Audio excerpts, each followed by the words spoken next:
So your brother's bound and gagged, and they chained him to a chair. Won't you please come to our fire, just to sing? In a land that's known as freedom, how can Thank you, Greg. such a thing be fair? Are we supposed to sit down? Lenny, where's your chair? I just want to congratulate Greg on this film. It is so needed.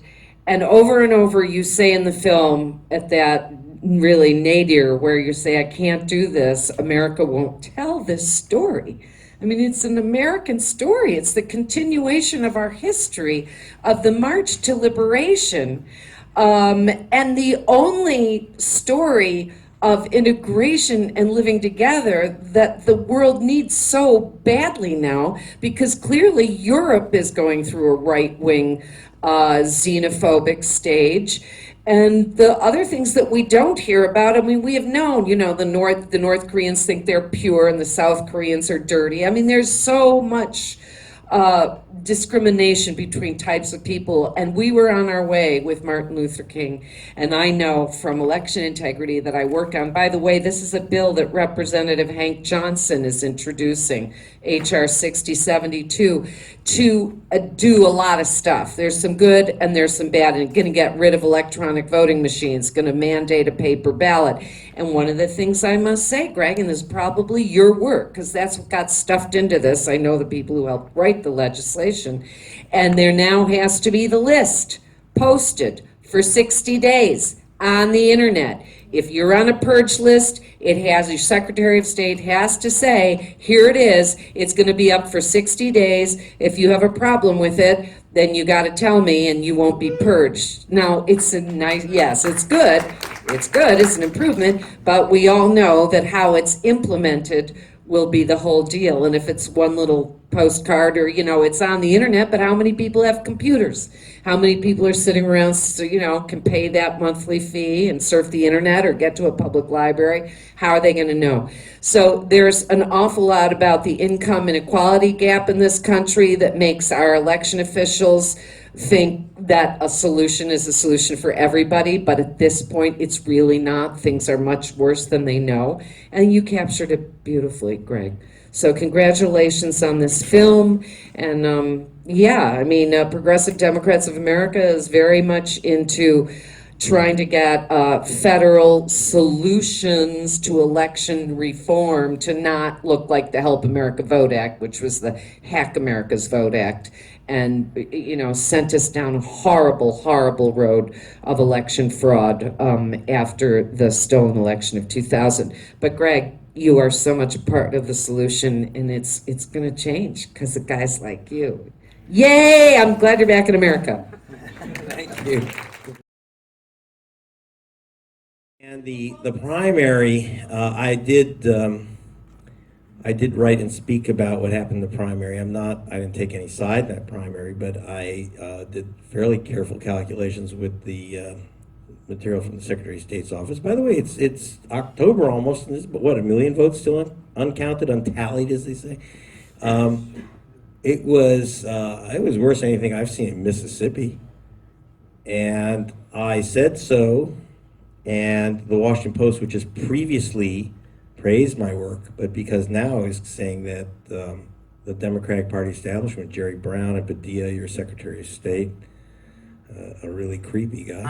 I want to talk to he, because I had questioned, I said that the massive number of independent votes that were disqualified and otherwise toyed with, which went 3-1 by the Roper polls, went 3-1 for Sanders over Clinton. So if you just do the simple arithmetic of NPP, what they call independent voters, votes that were disqualified for all kinds of cockamamy reasons,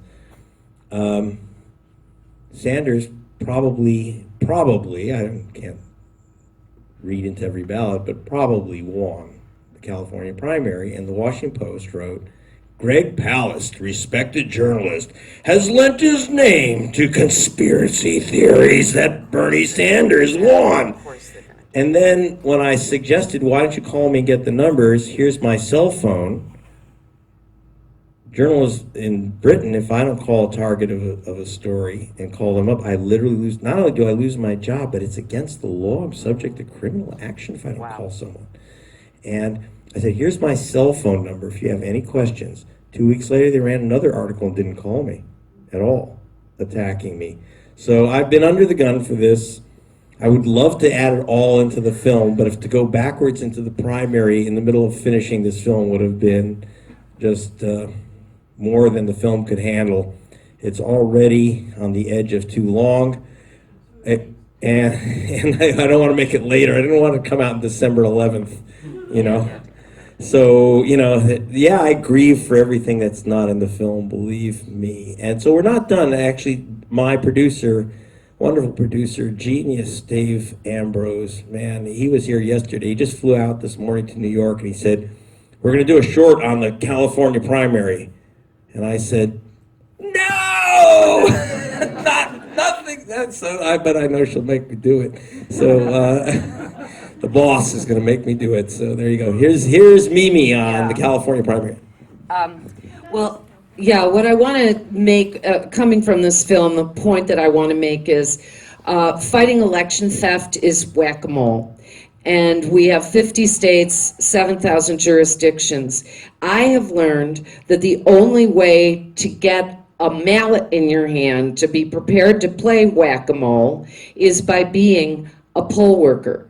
And the only reason that's what works is because then you're in the judge's seat when the voters come up and try to vote. And you suddenly have to adjudicate whether their vote by mail, but they didn't surrender their vote by mail ballot, whether they should get a pink provisional envelope. There is a myriad of rules. And we have 4,700 polling locations that are supposed to be staffed by 4 or 5 workers. They never are. So there's a meltdown. Now, I think part of whack-a-mole is intentionally. I've seen this happen when Marcy Winograd, very progressive, challenged Janice Hahn for her seat. One of the strongest marina districts where Marcy would have gotten all her votes didn't open. Didn't open for 2 hours because the guy hurt his leg the night before and didn't tell anyone. You're supposed to call the next person on the list. You're in charge. There are procedures you are supposed to follow whereby the voters wanting to vote will be protected. Over and over, those are not followed. So intentional incompetence and accidents, part of whack-a-mole. The big one I'm looking at now, and I want you all to know about, is vote by mail ballots are started counting in the morning of election day. They start opening them, counting them. Why? Because the media wants early returns. By 8 p.m., you know, suddenly you've got all these returns from absentee ballots. And the political party love the absentee ballots. Democrats try to sign everybody up absentee because they're sure that those votes will get mailed in and they will be obedient Democratic votes, say, for Hillary Clinton in the primary. This is a well-known political party thing. Those of you who are not paying attention to that don't know that, but that is a well-known party thing. Republicans do it too. Sometimes they harvest the ballots. They go around to a church and they go, let's all bring our absentee. Anyway, absentee ballots is a gamed thing. Now, what I'm finding is they're signing everybody up vote by mail. There's a default on the registration. So all these Bernie kids, Bernie voters, came to me at my precinct right here in the Valley, and they would say, you know, I want to vote. And I'd go, well, you're a vote by mail voter. Do you have your mail ballot to surrender so I can give you a regular ballot? And they go, no. Well, there's a thing called the surrender rule. Because your ballot is floating out there somewhere in space, you have to prove that you didn't vote it before you can vote regular. Well, happens, have to vote provisionally. So we go through the whole thing, and they sign a pink envelope, which is a legal affidavit saying this is my only vote. And then it goes in the ballot box in its pink envelope. Those are processed last.